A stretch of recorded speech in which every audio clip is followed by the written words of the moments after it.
Hello Rally fans. Today we're going to take a deep dive into the World Rally Championship's Rally2 car and what makes the second level of cars such an exciting class to watch. The Rally2 class, which was launched in 2019 as part of the FIA's Rally Pyramid, has played a significant role in rallying around the world.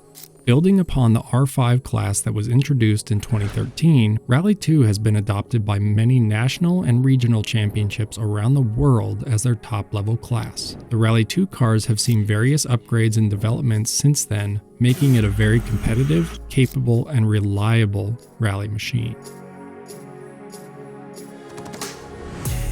The Rally2 car is a simple yet effective marvel of engineering and design. But what makes these cars tick? Let's start with the power unit. These rally machines are powered by a 1.6-liter turbocharged engine, delivering around 290 horsepower to all four wheels. This may not sound like much when compared to the monstrous 500 horsepower of the Rally1 cars, but it's perfect for the Rally2, giving it an ideal balance between power, agility, and drivability. Weighing in at a minimum of 1,230 kilograms or around 2,700 pounds, these cars are both light and robust. They're nimble, quick, and most importantly, tough enough to withstand the countless types of punishing terrains of stage rally. Similar to the Rally1 cars, the Rally2 uses a 5-speed sequential transmission, which provides drivers with lightning-quick shifts while keeping top speeds lower. They also feature 4-wheel drive with mechanical limited slip differentials at the front and rear, making them capable of tackling diverse terrains and every type of weather condition. Speaking of power delivery, it's pretty useless if it can't actually make it to the ground. While the suspension in the Rally2 cars is very advanced and capable, there are limitations on how complex it can be, as well as the amount of wheel travel they're allowed to have. They still run a McPherson strut, only a more simplified version than what's found on the Rally1 cars. The FIA has set strict regulations for Rally2 cars to ensure a level playing field for everyone competing and to help encourage more manufacturers and competitors to join the championship. To do that, they've implemented a strict budget cap on the cost of the cars, around 200,000 euros. And they've also put restrictions on things like aerodynamics, which helps keep body panels cheap. The Rally2 cars are also required to closely resemble their production counterparts with certain modifications allowed. The cars that they are based on are required to have a minimum production run of at least 2,500 units, which must be homologated by the FIA. The aerodynamics of these cars are far more constrained compared to the Rally1 cars. They feature much smaller rear wings, and the size and position of the aero devices are strictly regulated to ensure fairness among the teams. Even though there are far fewer advanced aero pieces, they're still capable of producing downforce thanks to parts like a small front splitter to help push air up and over the car rather than under, which helps reduce pressure beneath it, sucking the car to the ground and making it stick better. One aero similarity to the Rally1 car is the shape of the wheel arches that leads from the front bumper back over the wheels, creating a dive plane-like profile to increase downforce and grip on the front tires. You can see these most prominently on the latest Hyundai i20N Rally2 car.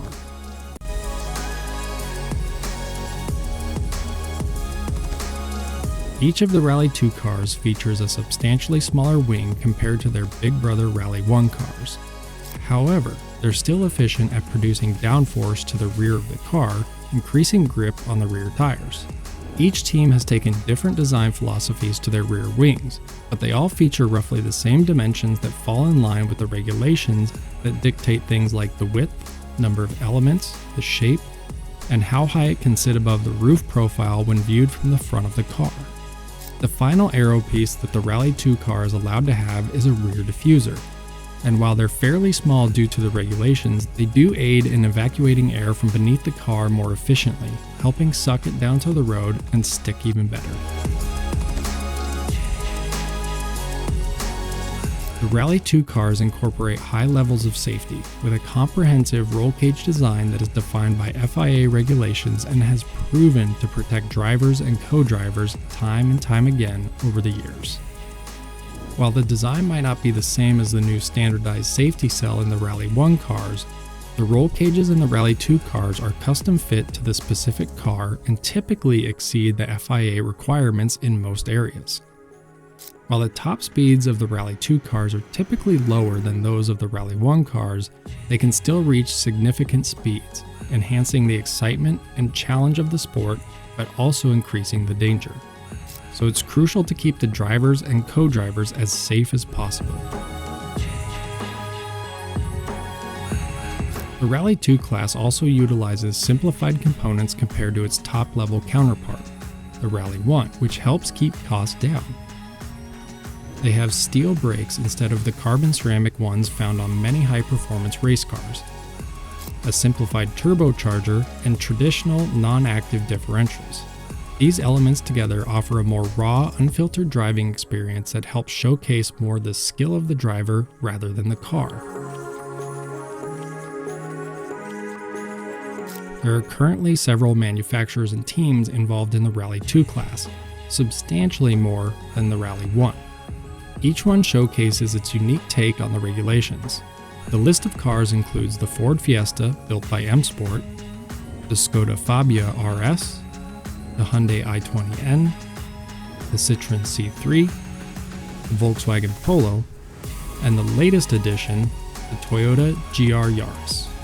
Many of these cars have already proven to be incredibly competitive, each with their own strengths and characteristics.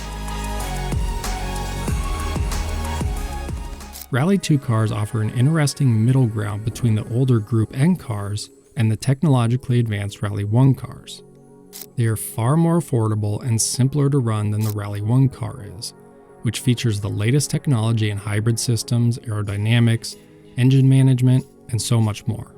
If you look at the previous generation of WRC car versus the Rally2 car, it wasn't even a close fight since the WRC cars were the fastest rally cars of all time. At that point, it was a giant leap moving up from Rally2 to the top level, which all came down to the aerodynamics that played such a huge factor in those cars. However, compared to Rally1, it's a much smaller step, but they do provide more performance and excitement than the lower categories like Rally3, Rally4, and Rally5. Rally2 cars have become an excellent stepping stone that slots in just below the top step of the Rally pyramid and just above the Rally3. And there you have it, an in-depth look at the anatomy of a Rally2 car. These rally machines may not be as powerful or technologically advanced as their Rally1 counterparts, but they offer an incredible balance of performance, cost-effectiveness, and pure driving experience. This combination makes them the perfect choice for emerging drivers, small teams, as well as national championships around the world. What are your thoughts on the Rally2 cars? Do you think they offer the right balance of cost, performance, and accessibility? Let us know in the comments below. If you enjoyed this deep dive into the world of Rally2 cars, don't forget to give this video a thumbs up and subscribe for more content like this. Until next time, keep the rally spirits alive. Catch you guys in the next one. Bye.